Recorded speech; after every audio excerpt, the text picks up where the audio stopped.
With Combat Jiu Jitsu just around the corner on November 23rd, that'll be on UFC Fight Pass. We're coming out of Monterrey, Mexico. I wanted to take this opportunity to share some of our competitors, some of their highlights from past competitions with you. This is a matchup between Dan Martinez and Sergio Rios. It was in the first round at EBI 17, and EBI 17 was actually a Combat Jiu Jitsu bracket, 16-man bracket. Martinez had a great run, and this is a clip that's an example of exactly why he found himself in the semifinals that night and why he's one of the kind of dark horse favorites to take this event on November 23rd. Don't forget, like, subscribe, and make sure you join us on UFC Fight Pass November 23rd for Combat Jiu Jitsu Worlds. This is an opening round matchup from EBI 17. It's Dan Martinez on the bottom, and then that's Sergio Rios there on the top. This is the finishing sequence. Dan's going to get underneath him with a play we call the reverse entry, and he's going to get this heel hook. But I want you to watch how the sequence goes down, starting in the Z guard, knee shield, ankles crossed, frames are in. Dan's gotten slapped a couple of times here, so he's thinking about changing positions now. And he's going to change this left foot into a butterfly hook. So now he's playing a position we call the butter half. Right there, you see how he flips the knee to the outside. So this foot here is stuffed in as a butterfly hook. And then this foot here is still in the half guard position. And then Dan's body is kind of cut across this angle here. So he's not straight out in front. He's already on his side. He's already got a good angle. And he's ready to start making some elevation. And now I want you to watch how Rios is playing the position. Because strikes are involved, Rios is much more reticent to open up this space between he and Dan here.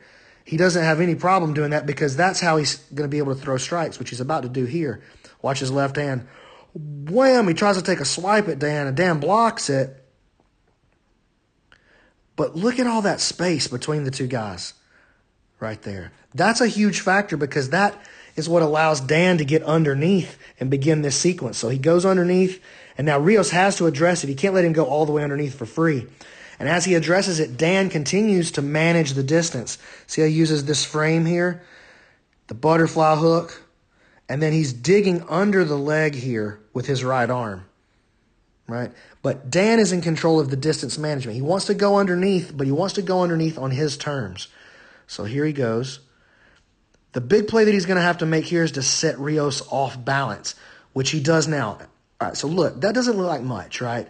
Just that little push right there, but I want you to look at the position. Let's just try to draw a line here.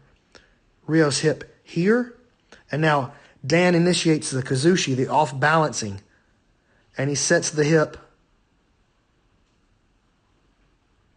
here.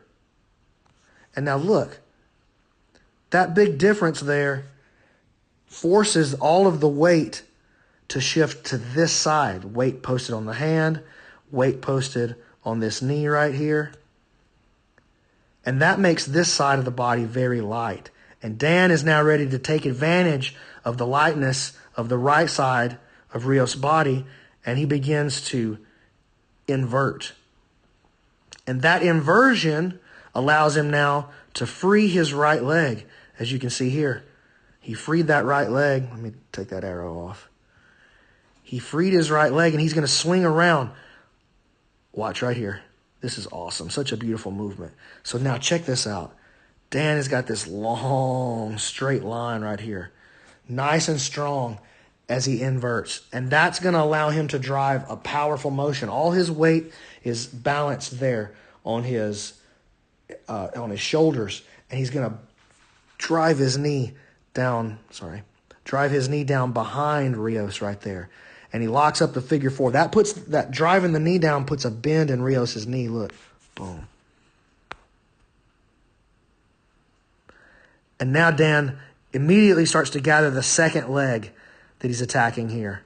So he's trying to get the second leg and stop the escape attempt. But Rios, while they're stuck here, he makes a pretty critical error right here. And he comes up and starts trying to strike instead of dealing with the leg entanglement. That's a big error, and Dan's going to take advantage of it. That gives him a chance to settle his position in just a little better. Rios tries to throw another strike, and Dan's really got the bite now. Now Rios has begun to think about trying to escape the position, but Dan has already started changing his grips up. And now Rios is going to roll. Boom, last second roll to try to get out of this honey hole. And look at that.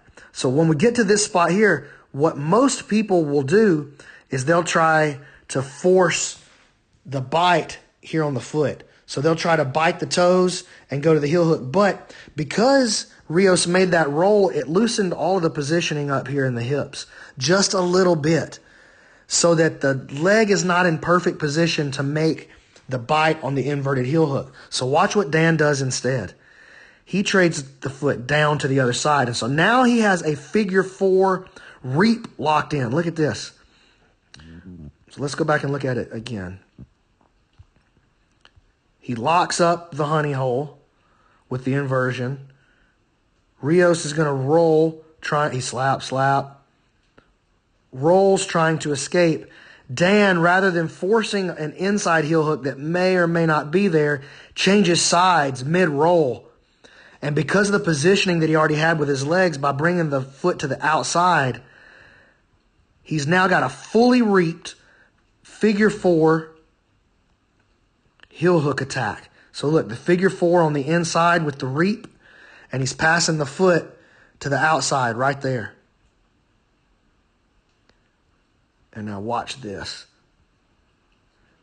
Right away, Dan drops to that side. So he's got the reap, but he's leaning in on the Ashi side. He reaches back. Look, right here. This is awesome. He reaches back to try to bite the heel with his left arm, and he realizes he's not going to be able to get it. And so he stays posted there, and he brings the right hand in. Now look at that, man.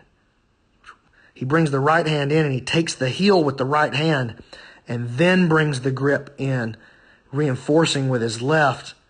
And now he has a deep outside heel hook, and Rios has the tap.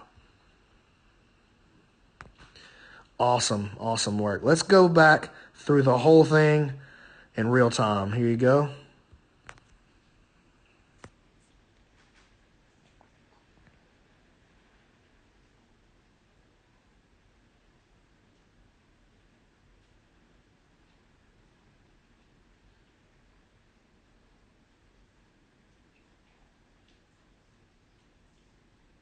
Beautiful.